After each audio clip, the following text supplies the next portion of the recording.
itu disleksia? Mengutip dari buku DSM-5, disleksia adalah istilah alternatif yang digunakan untuk merujuk pada pola kesulitan belajar yang ditandai dengan masalah pengenalan kata yang akurat atau lancar, penguraian kata yang buruk, dan kemampuan mengeja yang buruk. Sederhananya, disleksia merupakan salah satu jenis kesulitan belajar pada anak berupa ketidakmampuan membaca. Gejala ini tidak disebabkan oleh kemampuan penglihatan, pendengaran, intelijensia, atau keterampilannya dalam berbahasa, melainkan lebih kepada gangguan dalam proses otak ketika mengolah informasi yang diterimanya. Terdapat dua macam disleksia, yaitu developmental dyslexia dan acquired dyslexia.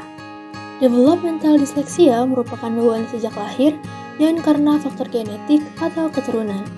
Sedangkan acquired dyslexia didapat karena gangguan atau perubahan cara otak kiri dalam membaca.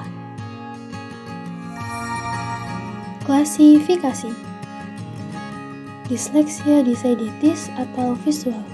Disleksia ini disebabkan oleh adanya gangguan fungsi otak pada bagian belakang yang dapat menimbulkan kesulitan dalam persepsi visual seperti kesalahan dalam mengenali, membaca, dan mengeja huruf atau angka yang bentuknya mirip.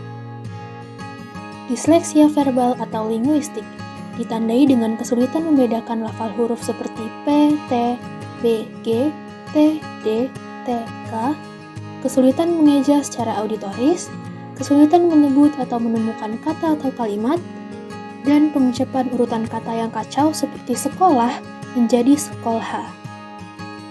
Disleksia auditoris, adanya gangguan pada kondisi visual auditoris yang menyebabkan proses membaca anak menjadi terganggu atau lambat. Dalam hal ini, bahasa verbal dan persepsi visualnya baik, namun apa yang dilihat tidak dapat dinyatakan dalam bunyi bahasa. Gejala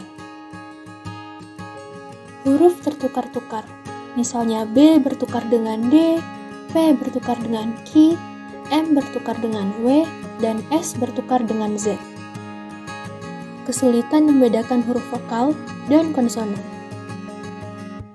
Menghilangkan atau salah baca kata penghubung. Misalnya, anak membaca ibu pergi di pasar, padahal pada tulisan adalah ibu pergi ke pasar. Kesulitan membedakan antara kanan dan kiri.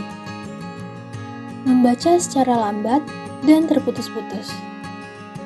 Bertukar-tukar kata, misalnya ibu ubi sama masa, lagu gula, batu buta, buku kubu.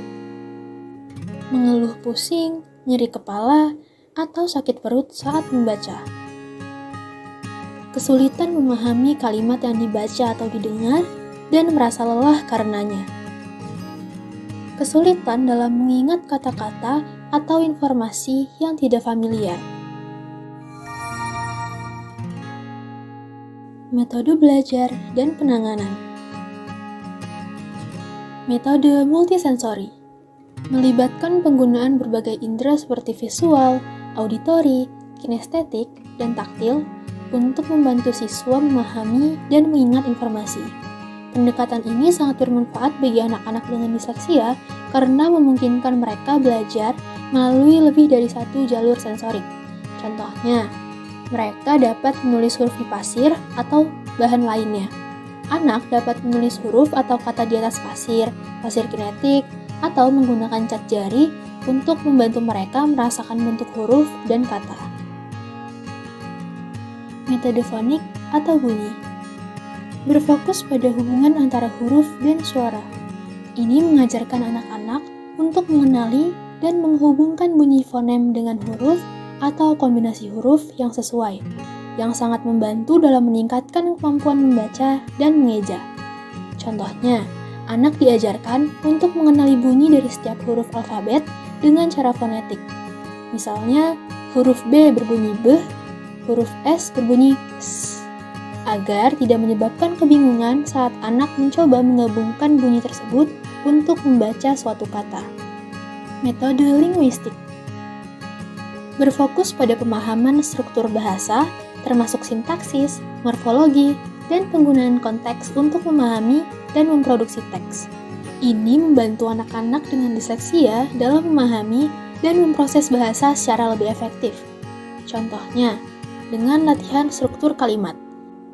Anak-anak diajak untuk membedah kalimat menjadi bagian-bagiannya masing-masing seperti subjek, predikat, dan objek.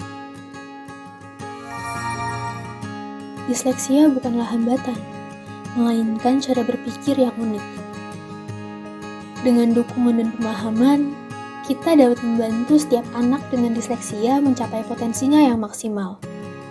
Setiap langkah kecil dalam memahami disleksia adalah langkah besar menuju inklusi dan penerimaan.